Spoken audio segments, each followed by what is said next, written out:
Is the Pokemon Company starting to crack skulls? Look at this glorious change in direction and pricing from GameStop.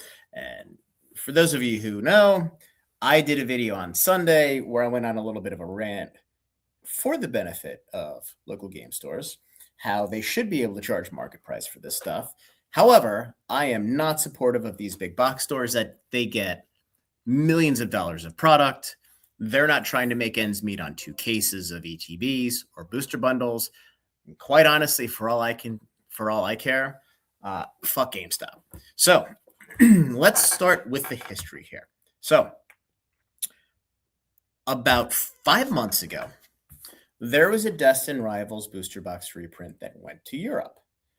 I got multiple messages from folks that I know that run stores in Europe saying, hey, Anon, something's not right here. And I'm like, what are you talking about? Like, well, Asmodee, who's a distributor in Europe, they basically have a monopoly. Now, there's a couple smaller players, but Asmodee is the monopolistic distributor in Europe. They always mark the price up significantly, and they rip our face off.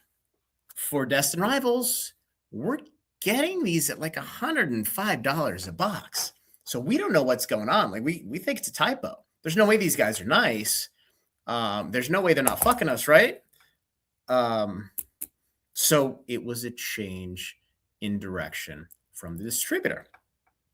In my opinion, at the time, I thought that perhaps the Pokemon Company approached Asmodee and said, hey, you guys are going to have to sell, if you're going to be a distributor, you're going to have to sell this at distribution prices. You're not going to be able to mark these reprints up because we need an air pocket in the market for the prices to come down. And for those of you who don't understand economics that well, when the Pokemon Company sells booster boxes to distribution, just $90, just $90 just to be simple. That box is that price is $90, whether it's a secondary reprint, tertiary reprint, a wave 1, a wave 2 of the initial release. That price is that price. So when a distributor comes out and says, hey, I'm going to sell you a case of super premium collections, I know the market's $1,200. I'm going to sell them to you for $900 because I'm a good guy. That profit is going to the distributor. Now, I'm not being critical of this. They have a business as well. They ate shit for a lot of years, no different than those of us who have stores did. But that is the way that things work. Now, if, for example, the distributor were to sell that item at initial release, and I think the Supreme collections were like $55, right? So $200 for a case. Now, stores have a massive amount of money to make. So inherently, LGS owners aren't the sharpest tools in the shed. They will race to zero, and they will race to undercut each other, and it will push the price down, hence an air pocket of pricing between where the cost basis is of the seller, the weakest seller in the link, which is the LGS, no doubt, and the market price of the item. So that being said, I thought that was a little unique. So early this morning, and shout out to Steel City Stacks. I can't even say it that fast. Check out his YouTube channel. He's like, hey, have you seen what's going on in Australia? And I said, I don't give 2 fucks what's going on in Australia, but I'm sure you're going to tell me anyway. I was actually hoping he meant New Zealand, and LSS fell into the ocean, but I digress. EB Games, which used to be EB Toys here in the US, is one of the large retailers in Australia. For whatever reason, they still have Sears and shit like that. It's a weird place, right? Yeah, it's still a British penal colony, if you will. If you know history, you get the joke.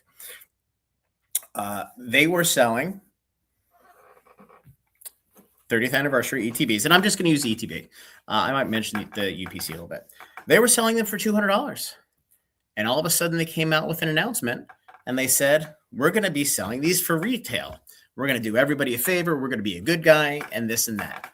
And I said, sounds to me a lot like what happened with Asmodee in Europe with the Destin Rivals booster box reprint. So did a little bit of work. talked to a couple folks. And what I was told was that the Pokemon Company had a come to Jesus meeting with these big folks yesterday, day before. And my understanding is the way it went down is if you want millions of dollars of product, you're going to have to cut the price and stop being a greedy pig whore. Maybe a direct quote, maybe paraphrasing by me, but it is what it is. So I'm like, well, this is now two instances where we've seen a market change in direction by somebody who has the upper hand. They can pretty much charge whatever they want for market, because if you want the product, you have to go to them. Let's see what happens with GameStop, because ultimately GameStop, if they have to charge market for Pokemon, they're out of fucking business. Now, they're sitting on a ton of cash and a bunch of garbage Bitcoin. But ultimately, the only functioning business they have right now is selling Pokemon. And I'm like, let's see what happens. Because if they come out and they start charging MSRP for ETBs, I'm going to short the living shit out of it, because they are going to get their stock annihilated. And that peckerhead CEO idiot that they have that thought they were going to buy eBay, now they can't even sell fucking Pokemon, which is a hilarious change in direction from where that jerk off thought he was a couple months ago. So what we see in front of us, this was announced this morning and it was confirmed by thousands of people. All of a sudden, GameStop went from charging $120 to $150 to $199 for ETBs. Now the new price is $99.99, which to me feels like a negotiated on price. No different than when all of us with big box stores, with Walmart and Target, they started at $49.99 for ETBs. The market got hot. Then all of a sudden they charged $54.99. Then they charged $59.99. They're ratcheting up the price because it's a negotiated deal with the Pokemon set. In my opinion, it's generally the way things work in the business world. But this is 3 times now where the Pokemon Company has come out and cracked skulls. $99.99 for a UPC. That is there's probably at least 50% upside from there. Now, what is my opinion? My opinion is that the Pokemon Company is barking up the wrong tree. So not only are they cutting price here, they are creating a greater incentive for botters and scalpers to go in and rip the product off. They're doing it wrong. You're going the wrong way. As they said in Raiders of the Lost Ark, you're digging in the wrong spot. If you wanted to do this the right way, you increase your MSRP, you reduce the margins on this stuff, or I would actually have these folks charge market, charge full market. You either charge retail or you charge full market. Pick your poison, anywhere in between. And if people can't get product at a discount to market, scalping ends. It's that simple. Let Walmart charge $300 for a fucking ETB. See how many botters buy it. It's game over. Just let it happen. Just stay at market, and the market will correct itself. Unfortunately, the Pokemon Company, I'm not sure understands just basic economics with this stuff. Now, this could quite simply be a knee-jerk response to a wave of broke-ass internet Timmies that are like, well, I don't want to pay $200 for an ETB that's worth $300. I want to pay retail. Only when the ETB is $20, you're like, I just want to pay $20 because I'm fucking stupid.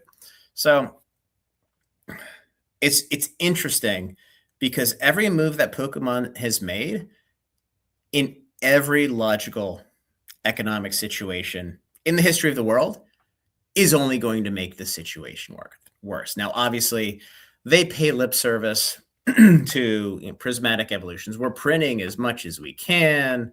In the press release that I guess Nintendo was quoted in a conference. If I'm Nintendo, I don't even talk about Pokemon because you officially only own a third of it. So, but it's neither here nor there. The Japanese culture is one where they tell people what they want to hear. Now in Japan, if you don't get cheap cards, they will burn your corporate office down. In the US, the Japanese culture has very little respect for Western culture. They think we're all fat, dumb, and lazy. They also know that we have a lot of money. So, in my opinion, they have no incentive to get the price down in the US. They do have something like this is going to shut the idiot internet Timmies up for 3 months, 4 months, 5 months, 6 months, because people are not going to stop talking about 30th anniversary until we get to probably 7.5 in February, March. So this is a very, very interesting tactic that's going to have zero impact on the market. It's going to create a massive incentive of botters and scalpers, which is exactly what this was intended to not do. Now, look, if you're a local buyer, you can buy it cheaper. My biggest concern here with with 30th anniversary, we saw fistfights over $10, $20, $50. When you're talking about a couple $100, people are going to get stabbed, and it's going to get really, really fucking ugly. And the breakdown to every solution that Pokemon has ever had is entry level people. A, don't give a fuck. B, don't get paid to give a fuck. And C, Target and Walmart don't have armed guards in security. So it's doomed to fail from the start, but take advantage of it while you can. But anyway, I thought this was interesting. Third instance of the Pokemon company starting to crack skulls. But anyway, and real quick, just change direction. We ran our sale today on TCG Player. We sold Pitch Black, ETBs, and booster bundles. Just a quick note. If you place an order and you cancel the order 5 minutes later, I'm going to block you, and you're never going to be able to buy them again. Don't be fucking stupid.